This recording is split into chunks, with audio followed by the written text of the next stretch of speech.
దళిత న్యాయవాది బేతాళ ప్రభాకర్ పై పొన్నూరు పట్టణ ఎస్ఐ రాజ్ కుమార్ చేసిన భౌతిక దాడిని తీవ్రంగా ఖండిస్తున్నామని కుల నిర్మాణ పోరాట సమితి రాష్ట్ర కార్యదర్శి కృష్ణ అన్నారు. ఇందుకు సంబంధించి సబ్ కలెక్టర్ కార్యాలయం ఎదుట ధర్నా నిర్వహించి వినతి పత్రాన్ని అందజేశారు.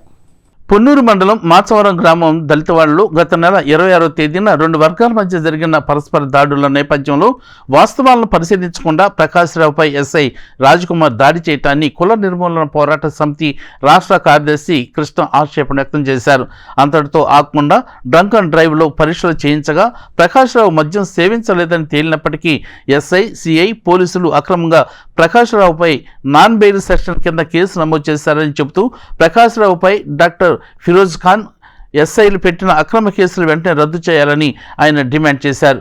అలాగే దాడిని ప్రోత్సహించిన సిఐ రవికిరణ్, ఎస్ఐ రాజ్కుమార్, మిగిలిన ముగ్గురు పోలీసులపై కేసు నమోదు చేసి శాఖాపరమైన చర్యలు తీసుకోవాలని ఆయన విజ్ఞప్తి చేశారు. గత నెల 26వ తేదీన పొన్నూరు మండలం మాచవరం గ్రామానికి చెందిన బేతాళ ప్రకాశ్రావు న్యాయవాది ఆయన ఆ పల్లిలో ఒక 2 ఘర్షణలు జరిగాయి. జెండా ఆవిష్కరణ సందర్భంగా ఒక రెండు వర్గాల మధ్య ఘర్షణ జరిగితే ప్రకాశ్రావు తమ్ముడి మీద వాళ్ళ పిల్లల మీద దాడి చేయటం వల్ల ఆయన ప్రభుత్వ ఆసుపత్రికి తీసుకొచ్చి ఆసుపత్రి సిబ్బందిని ఫిరోజ్ ఖాన్ డాక్టర్ గారిని అయా కేసు ఎమ్మెల్సీ చేయండి అని మాట్లాడాడు. ఇదే ఆయన చేసిన నేరం. ఆయనకి పార్కిన్సన్ అనేటువంటి వ్యాధి ఉంది. అంటే ఏ మనిషి అయినా మన పాస్టర్ స్టాన్ స్వామిని చూసాం, ఆయనకు కూడా పార్కిన్సన్ వ్యాధి ఉంది. అంటే చేతులు కాళ్ళు వణుకుతూ ఉంటాయి.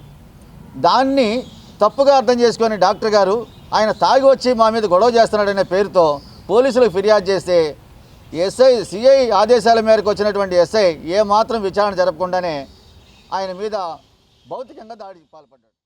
పోలీస్ డిపార్ట్మెంటు అదేవిధంగా అక్కడున్న డాక్టర్స్ మీద కొల్యూడయ్యి చేసిన ఈ కుట్రపూరితమైన కార్యక్రమాన్ని న్యాయవాదులందరూ కూడా తీవ్రంగా దాన్ని విధులను బహిష్కరించారు. పెద్ద ఎత్తున ఆందోళన చేస్తున్నా కానీ ప్రభుత్వము ఈ న్యాయం మరి నిమ్మకు నీరెత్తినట్టు వ్యవహరించడం చాలా శోచనీయం. విచారించి సరైన విచారణ చేసి ఆ సమస్యకు పరిష్కారం వెతుకుంటే బాగుండేది.